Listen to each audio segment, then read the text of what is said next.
जय हिंद बंधुरा नमस्कार আপনারা এতক্ষণে বুঝতে পেরেছেন আমার থাম্বনেল দেখে আমি আজ কি বিষয়ের উপর আলোচনা করছি।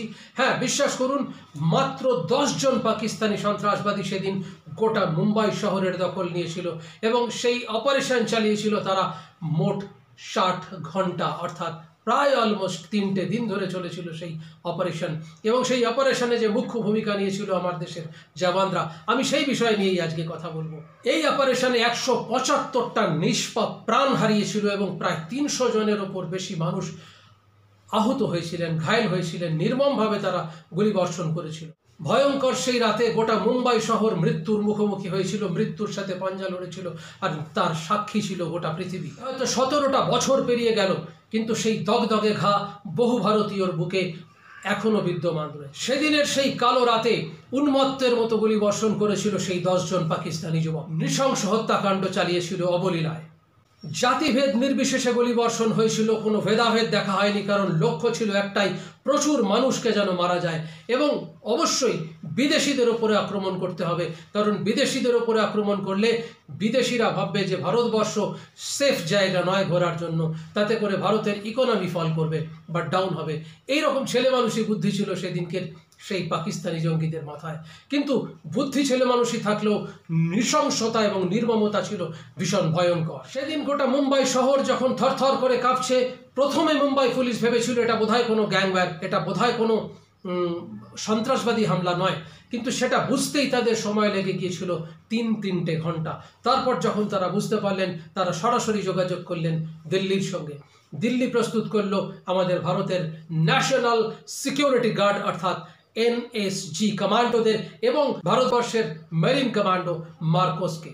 এই ভয়ঙ্কর রাতের নিকাশি অপারেশন শুরু করেছিলেন ভারতবর্ষের মার্কোস এবং এনএসজি ফোর্স এবং এনএসজি কমান্ডোরা, এবং তাদের এই যৌথ প্রচেষ্টায় প্রায় 3 দিন লেগেছিল এই সম্পূর্ণ অপারেশনটাকে শেষ করতে। এই এন্টায়ার অপারেশনের নাম ছিল ব্ল্যাক টর্নেডো। তবে দুঃখের বিষয় কি জানেন, এই অপারেশন কমপ্লিট করতে এনএসজি এবং মার্কোসের 3 দিন লাগার কথা ছিল না, কিন্তু বাধ্য হয়েছিল 3টে দিন সময় নিতে। তার কারণ ভারতীয় মিডিয়া সেই সময় সমস্ত দেশ জুড়ে তাদের সরাসরি লাইভ টেলিকাস্ট করছে এবং সেই লাইভ টেলিকাস্ট বিদেশের মাটিতেও দেখা যাচ্ছে। এবং এই অপারেশনটা যারা তৈরি করেছিলেন তারা বিদেশের মাটি থেকে, ভিন দেশ থেকে সেই লাইভ টেলিকাস্ট দেখছেন এবং লাগাতার ফোনে তাদেরকে ইনস্ট্রাকশন চেঞ্জ করে দিচ্ছেন, যেটাতে ভীষণ রকমভাবে বেগ পেতে হয়েছিল আমাদের এনএসজি কমান্ডোদের এবং মার্কোস বাহিনীকে। কিন্তু তবুও সেই অশুভ শক্তি বুঝতে পারেনি যে আমাদের দেশে একটি শব্দ আমরা ব্যবহার করি, যে শব্দটির মানেটা তারা জানতো না, বা সেই শব্দটার মানেটা তারা বুঝতে পারেনি। আমাদের এই শব্দ আমাদের হৃদয় জুড়ে থাকে, সত্যমেব জয়তে। আসলে সত্যের জয় যে নিশ্চিত। এই ভূমি, এই ভারতবর্ষ আমার শ্রীকৃষ্ণের ভূমি, এই ভূমি ভোলেনাথ, এই ভূমি হনুমানজির ভূমি, এই ভূমি শ্রীরামচন্দ্রের ভূমি, এই ভূমি শিবশঙ্করের ভূমি। এই দেশে অধর্মের পরাজয় নিশ্চিত, বারবার সেটা প্রমাণিত হয়েছে। বারবার সেই অশুভ শক্তির আক্রমণকে প্রতিরোধ করেছে আমার দেশের সেনাবাহিনী, আমার দেশের কমান্ডো বাহিনী, আমার দেশের স্পেশাল ফোর্সেস। কিন্তু তারপরও বদলায়নি তাদের ভাবনা চিন্তা, বদলায়নি, হয়নি তাদের শিক্ষা। তারা বারবার পরাজিত হওয়ার জন্য বারবার আমাদের দেশে এসে ঢুকে হামলা চালিয়ে যায় এবং তার প্রতিফল হিসেবে আমাদের দেশের জওয়ানরা তাদের দেশে ঢুকে মেরে আসে।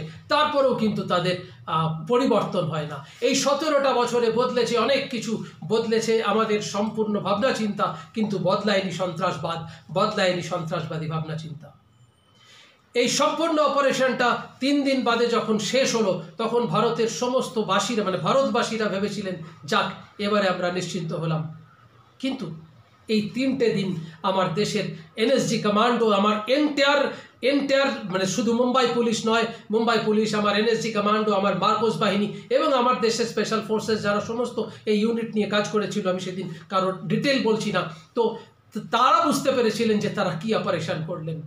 1:1 মৃত্যুর সঙ্গে পাঞ্জা লড়েছিলেন তারা, এবং সেই মৃত্যুর লড়াইতে আমরা হারিয়েছিলাম আমার দেশের বেশ কিছু জওয়ান এবং অফিসারকে। সো তাদের জন্য আমার আন্তরিক শ্রদ্ধা রইল এবং তাদের জন্য আমার স্যালিউট থাকলো। এই এন্টায়ার রেস্কিউ মিশন যখন চলছে, তখন ভারতের টান উত্তেজনা, গোটা পৃথিবী জুড়ে তার টান উত্তেজনা। তারা দেখছেন এবং বোঝার চেষ্টা করছেন এরপর কি হয়। কিন্তু আমার ভারতীয় জওয়ান, আমার ভারতীয় এনএসজি কমান্ডো এবং আমার ভারতের নেভি মার্কোস অর্থাৎ নেভি কমান্ডো যারা রয়েছেন তারা মার্কোস নামে পরিচিত, সেই মার্কোস বাহিনী মৃত্যুর সঙ্গে পাঞ্জা লড়ে 1:1 ফায়ারিং করে আমাদের বহু মানুষকে রেস্কিউ করেছিলেন, আমার দেশ এবং বিদেশের বহু মানুষকে রেস্কিউ করেছিলেন। কিন্তু আমরা সেগুলো আজ ভুলে গেছি। আজ 26-11-17 বছর কমপ্লিট করলো, 17 বছর পূর্ণ হলো, কিন্তু দেশের অনেক মানুষই আজকে সেটা মনে রাখছে না। তার ফেসবুক স্ট্যাটাসে বলুন বা হোয়াটসঅ্যাপ স্ট্যাটাসে বলুন বা কোথায় কোথায় কি দেওয়া যায় আমি জানি না, সেখানে কিন্তু 100 জনের মধ্যে একটি মানুষ হয়তো সেটা লিখছেন, বাকি মানুষ ভুলে গেছেন। বাকি মানুষ এখন ভাবছেন আবার আর একটা 25শে ডিসেম্বর আসবে, আবার একটা 31শে ডিসেম্বর আসবে, আমরা সেখানে আনন্দ করব। আশা করি আপনারা বুঝতে পারলেন আমি কি কথা বলতে চাইলাম আপনাদের সঙ্গে। তো আমি এটাই বোঝাতে চেয়েছি যে দেখুন, আপনারা কিন্তু ভুলে যাবেন না, মানে আমি তাদের উদ্দেশ্যে বলছি যারা এই ধরনের নোংরা অপারেশনগুলো তৈরি করেন আমাদের দেশের জন্য, বারবার আমাদের দেশকে আপনারা হেনস্থা করছেন। আমার দেশের সেনাবাহিনী, ইয়েস, আমার দেশের সেনাবাহিনী কিন্তু নপুংসক নয়, আমার দেশের সেনাবাহিনী কিন্তু বীর। আমার দেশের জওয়ানদেরকে বীর জওয়ান বলা হয়, আপনারা ভুলে যাবেন না। তাই বারবার অপদস্থ হওয়ার থেকে আপনারা এবার বিরত হন, আপনারা এবার শান্ত হন, না হলে আমার দেশের জওয়ানরা যদি মনে করেন নিকেশ করতে আপনাদেরকে বেশি সময় নেবে না আমার দেশের জওয়ানরা। সো আমার দেশের বীর জওয়ান, আপনাদের জন্য আমার রইল, আমার দিল সে রইল জয় হিন্দ। আপনারা দেখতে থাকুন, সঙ্গে থাকুন, ভালো লাগলে আমার চ্যানেল সাবস্ক্রাইব করবেন, এই অনুরোধটুকু রইল।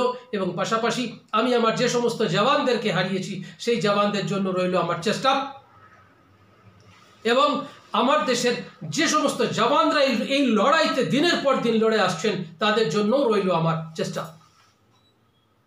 জয় হিন্দ, বন্দে মাতরম, ভারত মাতা কি জয়।